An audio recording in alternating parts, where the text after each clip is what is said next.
1975년에 울트라맨 2기 시리즈를 종료한 츠부라야는 이듬해에 공룡을 주제로 한 새로운 시리즈를 제작하게 된다. 공룡을 주제로 한 시리즈물을 제작하게 된 이유에는 1976년 일본 미카사시에서 에조미카사류의 두개골이 발견된 것으로 공룡붐이 일어났기 때문이란 배경이 있다. 그래서 1976년 공룡탐험대 붐프리, 1977년 공룡대전쟁 아이젠보그, 1978년 공룡전대 포세이돈 등 공룡을 주제로 한 이 시리즈를 가리켜 츠부라야 공룡 3부작이라고 부르며 아이젠보그는 이 시리즈의 두 번째 작품이다. 본작은 당초의 시리즈 첫 작이었던 공룡탐험대 붐프리의 소편으로 기획되었으나 최종적으로는 전작의 소편이 아닌 별개의 작품으로 만들어졌다. 공통점이라고 한다면 공룡을 테마로 한다는 것 말고는 각 작품의 이야기와 세계관은 전부 다르다.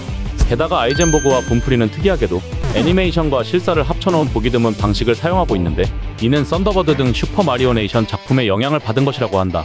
여담으로 마지막 3부작은 앞선 두 작품과 다르게 오로지 실사만으로 제작되었다. 원제는 공룡대전쟁 아이젠보그로 1977년 10월부터 1978년 6월까지 전 39화의 이야기로 방영. 평균 시청률 6.7%, 최저 시청률 2.8%, 최고 시청률 9.7%를 기록했다. 이전작이었던 공룡탐험대 붐프리가 공룡들을 보호하는 것이 중심이었기에 이 때문에 전투묘사를 하기 어려웠다는 문제점이 있어 이러한 불편한 점을 개선하고자 본작에서는 공룡을 인류의 적으로 만들어 공룡과의 싸움을 그린다는 설정이 되었다. 작품 기획 당시에 두 주인공들은 남녀 콤비라는 설정도 없었고 남매라는 설정 또한 없었다. 그래서 본작의 스폰서 토미의 담당자이자 원한을 담당한 타카시 야스오는 독일어로 철을 뜻하는 아이젠을 떠올렸고 여기에 사이보그에서 보그란 단어와 결합하여 아이젠보그라는 제목을 짓게 된다. 그리고 아이젠이란 단어를 분리시켜 각각 일본어로 아이와 젠이라는 뜻의 이름으로 만들어 두 주인공에게 남매라는 설정을 부여 이렇게 해서 공룡 제국과 맞서 싸우는 디전대와 주인공들이 탄생하게 된 것이었다. 또한 두 사람은 일반적인 디전대의 회색 복장과는 달리 젠은 붉은색 유니폼을, 아이는 녹색 유니폼을 착용하여 차별화를 주고 있다.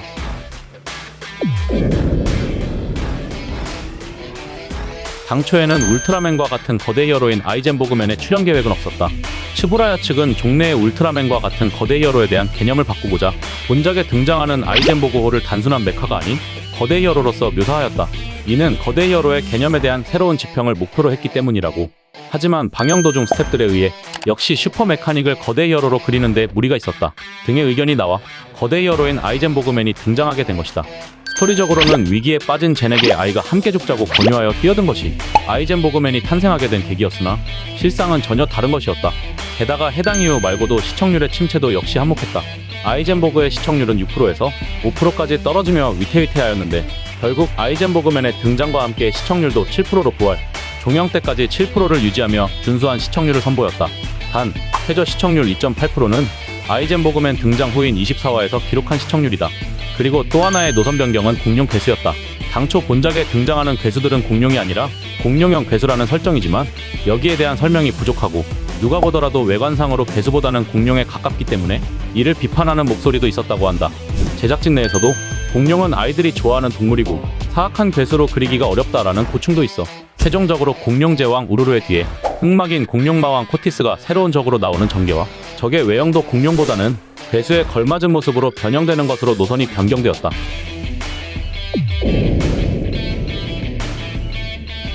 국내에서는 1979년에 무려 공중파인 KBS에서 어린이 특공대라는 제목으로 방영. 당시 젠과 아이의 이름은 철이와 영이었다.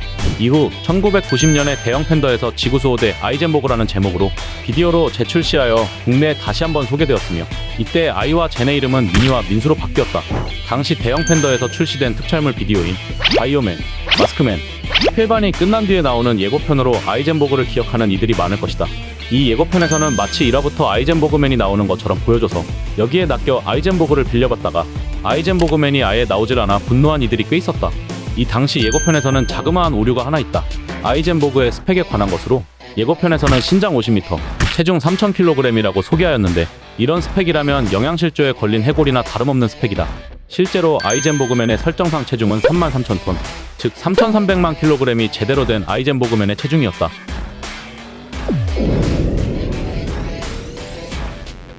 공룡제왕 우루루의 슈트는 츠부라야와 미국의 랭킨베스 프로덕션의 합작영화 극저탐험선 폴라보라에 나왔던 티라노사우루스의 슈트를 재활용한 것이다. 덧붙여 IQ는 작중 설정으로 300, 엄청난 천재 공룡이다. 이 시기에 제작된 츠부라야의 작품들에서 의뢰볼 수 있던 괴수의 목을 무참히 잘라버리는 연출이 본작에서도 그대로 사용되어 공룡뿐만 아니라 가짜 아이젠보그맨인 보로로 역시도 무참히 잘리는 장면을 볼 수 있다. 아이젠보그맨의 슈트 액터는 울트라맨 레오의 슈트 액터였던 니카모토 타츠미가 담당. 니카모토 본인은 레오와 아이젠보그맨의 차별화를 두기 위해 프로레슬링 기술인 프랑켄슈타이너를 사용하는 등 레오에 비해 좀 더 하드한 액션을 사용했다고 2017년 12월 15일 이미 종영한 지 한참이 된 아이젠보그의 새로운 버전이 공개된다는 소식에 팬들은 술렁였다. 아이젠보그가 제작된 지 40년을 맞이하는 해였다. 하지만 이는 신규 시리즈가 아닌 일종의 다큐멘터리로서 30분의 영상 중 25분은 일본의 특촬에 대해 설명하며 나머지 5분에는 새로이 촬영된 아이젠보그의 영상이 삽입되어 팬들의 마음을 들뜨게 만들었다. 이 영상의 제작 경위가 매우 특이한 편인데 2014년 두바이에서 열린 IGN 컨벤션에 참가한 츠보라야 프로덕션이 자라 알파레와 만나면서부터가 시작이었다. 당시 이벤트에 참가했던 츠보라야의 스태프들 중에서는 아이젠보그에 대해 잘 모르는 이들도 많았는데 이 자라 알파레는 츠보라야 스태프들보다 아이젠보그에 대해 더 자세하고 풍부하게 알고 있어 그들을 놀라게 만들었다고 한다. 아이젠보그의 인기가 중동에서는 상당했고 아예 새로운 TV 시리즈를 만들어달라는 요청도 있었으나 예산상 새 시리즈의 제작은 어려워 해당 영상이 만들어지게 된 것이다. 또한 사우디 왕세자간에 건 사우디 비전 2030 아래 해당 영상이 만들어지게 된 배경도 있다. 기획 당초 츠보라야 측은 아이젠보그의 디자인을 현대에 맞춰 어레인지하려 했지만 자라 알파레는 원작의 느낌을 최대한 살리고 싶어 이를 거절. 이에 츠보라야 측은 자라 알파레의 말에 수긍하고 당시의 특촬 스텝 감소 아래 지금의 제작 스텝들이 촬영하는 것으로 체제를 만들어 영상을 제작하였다. 자, 지구수호 대 아이젠보그에 관한 TMI는 여기까지. 영상이 재밌었다면 구독과 좋아요 그리고 알림 설정까지 부탁드립니다. 그럼 다음 시간에 또 만나요. 안녕.